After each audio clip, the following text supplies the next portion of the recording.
आज के टाइम पर जब भी हम कारों की दुनिया की बात करते हैं तो हमारी जुबान पर सबसे पहले फोर्ड, टोयोटा और हुंडई जैसे नाम आते हैं, लेकिन एक नाम है जो सदियों से चुपचाप और मजबूती से अमेरिका की सड़कों पर युद्ध के मैदान के टाइम से दौड़ रहा है, और वो नाम है दोस्तों जीएमसी का। बहुतों को लगता है कि जीएमसी और जनरल मोटर एक ही कंपनी है, लेकिन ये पूरी तरीके से सही नहीं है। जनरल मोटर एक बड़ी कंपनी है और जीएमसी उसकी एक प्रमुख शाखा है, लेकिन जीएमसी की अपनी एक अलग पहचान है, इतिहास है और संघर्ष की दास्तां है। ये दास्तां एक सदी से भी ज्यादा पुरानी है, जिसमें कारोबार, युद्ध, नौचार और जुनून का मेल है। आइए इस इतिहास को अच्छे से जानने की कोशिश करते हैं इस वीडियो में। इस कहानी की शुरुआत होती है सन 1909 में, जब अमेरिका में दो भाई मैक्स और मॉरिस ग्रेबोस्की कुछ अलग करने का सपना लेकर निकले। इन दोनों ने मिलकर एक कंपनी शुरू की, ग्रेबोस्की मोटर कंपनी। मकसद था कमर्शियल यानी कि व्यापारिक उद्देश्य के लिए डिलीवरी और पिकअप ट्रक बनाना। उनका पहला ट्रक सिर्फ एक सिंगल सिलेंडर इंजन पर आधारित था और तकनीकी रूप से असफल रहा, लेकिन नियत में दम था उनके और उन्होंने कभी भी हार नहीं मानी। 1902 में कंपनी का नाम बदलकर रैपिड मोटर व्हीकल कंपनी कर दिया। अब यहाँ पर कंपनी का ध्यान कंपनी के संस्थापकों से हटकर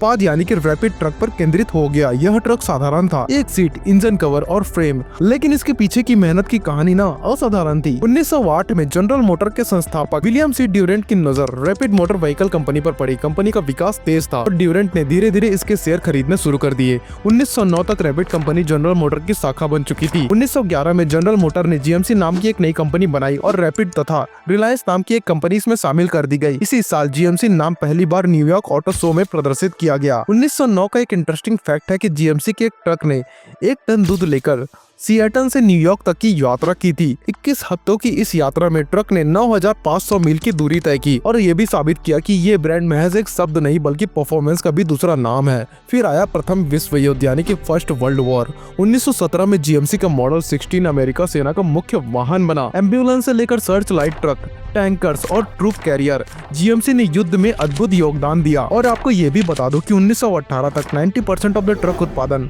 सेना के लिए ये लोग कर रहे थे। 1923 में क्या होता है ना कि जापान में आता है भीषण कांतो भूकंप, और इसके बाद जापान के पुनः निर्माण में जीएमसी ने अपने ट्रकों के जरिए मदद की। इस समय क्या होता था ना कि जापान में लकड़ी की गाड़ियां और सरकारी रेल ही मुख्य साधन हुआ करते थे उनके लिए, लेकिन भूकंप ने इन सभी चीजों को यहाँ पर तबाह करके रख दिया था। जीएमसी के कुछ ट्रक यहाँ पर दूर दराज इलाकों में राहत पहुँचाने में कारगर साबित हुए थे। 1927 में कैनन बॉल बेकर नामक चालक ने जीएमसी ट्रक से न्यूयॉर्क से लेकर सैन फ्रांसिस्को तक की दूरी 5 दिन और 17 घंटों में पूरी करके एक नया रिकॉर्ड स्थापित किया। यह ट्रक अब महज एक मशीन नहीं बल्कि एक लिविंग लेजेंड बन चुका था। 1930 के दशक में ग्रेट डिप्रेशन का असर दुनिया भर की अर्थव्यवस्था पर पड़ा। जीएमसी की बिक्री भी इससे बहुत ज्यादा प्रभावित हुई, फिर भी नौचार बंद नहीं हुआ। 1934 में कंपनी ने cab over engine model launch किया। यह एक क्रांतिकारी डिजाइन था। 1937 में आर्ट डेको डिजाइन के साथ 2 टोन रंगों वाली ट्रकों ने जीएमसी को डिजाइन प्रेमियों के बीच भी लोकप्रिय बना दिया। सब अर्बन कैरियोल नामक मॉडल जो कार जैसी सुविधा और ट्रक की क्षमता का मेल था, 1930 के दशक की एक खास देन थी ये। 1941 और 1945 के बीच अमेरिका फिर से एक बार युद्ध में कूद गया था और जीएमसी ने यहाँ पर हथियारों के जरिए नहीं बल्कि ट्रकों के जरिए योगदान दिया। जिमी नामक 2.5 टन के ट्रक नामक अभयचर वाहन और फायर इंजन जैसे मॉडल्स को कंपनी ने रिकॉर्ड समय में बनाया। जीएमसी ने कुल 6 लाख ट्रक बनाए और एक बार फिर से राष्ट्र सेवा में उत्कृष्टता दिखाई। युद्ध के बाद क्या हुआ ना कि अमेरिका में समृद्धि आई और लोग अब ट्रक को सिर्फ काम के लिए नहीं बल्कि घूमने फिरने के लिए भी इस्तेमाल करने लगे।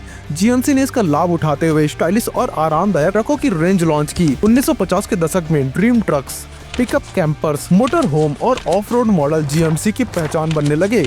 फिर आया 1960 का दशक, जिसमें कंपनी ने व्यक्तिगत उपयोग वाले ट्रकों की दिशा में कदम बढ़ाया। जीएमसी सियरा इसका सबसे बड़ा एग्जाम्पल था दोस्तों। 1970 में क्या होता है कि कंपनी ने पहली बार अपना पहला एसयूवी यानी कि जिमी लॉन्च किया और 1977 में 75वीं वर्षगांठ मनाते हुए कंपनी ने हर जरूरत के लिए ट्रक इस नारे के साथ विज्ञापन निकाला। 1980 में जीएमसी ने S15 और फिर से S15 जिमी जैसे कॉम्पैक्ट ट्रक लॉन्च किए। 1990 में यूकून, सवाना और सोनोमा जैसे नाम सामने आए। 1996 में जीएमसी और पोंटियाक का मर्ज हुआ और कंपनी का मुख्यालय डेट्रॉइट के रेनेसो सेंटर में शिफ्ट हुआ। आपको बताता चलो कि इस दौर में 2 प्रमुख नौचार हुए, ट्यूरोमैक्स डीजल इंजन और डेनेली लग्जरी ड्रीम। दोनों ने जीएमसी को प्रतिस्पर्धा में एक नई ऊंचाई पर पहुंचा दिया और सन 2009 में कंपनी ने मीडियम ड्यूटी ट्रकों को निर्माण बंद कर दिया, लेकिन एसयूवीज और पिकअप सेगमेंट में उसका प्रभाव बना रहा दोस्तों। साल 2020 में जीएमसी ने घोषणा की कि प्रसिद्ध हमर को एक इलेक्ट्रिक वाहन के रूप में फिर से लॉन्च किया जाएगा। यह सिर्फ एक मॉडल नहीं बल्कि जीएमसी की भविष्य की दिशा का प्रतीक बन गया है।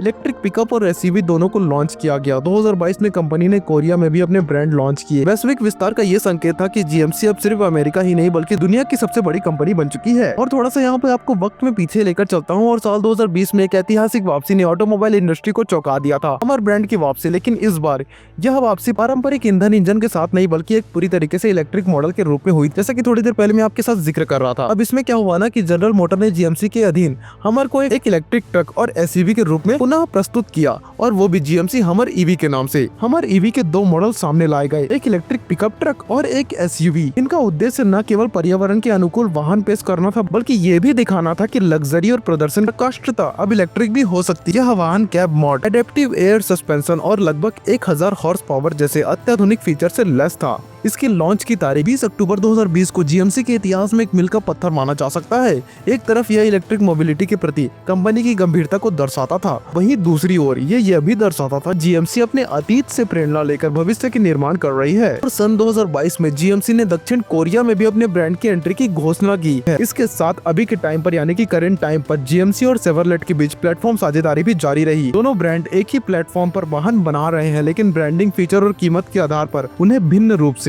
प्रदर्शित किया गया है। देखो दोस्तों, जीएमसी की कहानी केवल ट्रकों और इंजनों की नहीं है, ये एक विजन की कहानी है, एक विचार जो ग्रेबोस्की भाइयों ने शुरू की थी। आज भी वो विचार लगातार रूपांतरित हो रहा है। अगर कोई कंपनी यह सिद्ध कर सकती है कि समय के साथ चलते हुए भी अपनी पहचान को कैसे बरकरार रखा जा सकता है, तो वो जीएमसी है। वैसे आपके मन में जीएमसी और शेवरलेट के क्या विचारधारा है, नीचे कमेंट में अपनी राय देना ना भूलिएगा। और जाते जाते इस वीडियो को लाइक करें और शेयर करें ताकि और भी लोगों को जीएमसी के बारे में जानकारी मिल सके। वैसे ऐसे ही केस स्टडीज के लिए हमारे चैनल को सब्सक्राइब करना ना भूले। मिलते हैं किसी और वीडियो में आगे।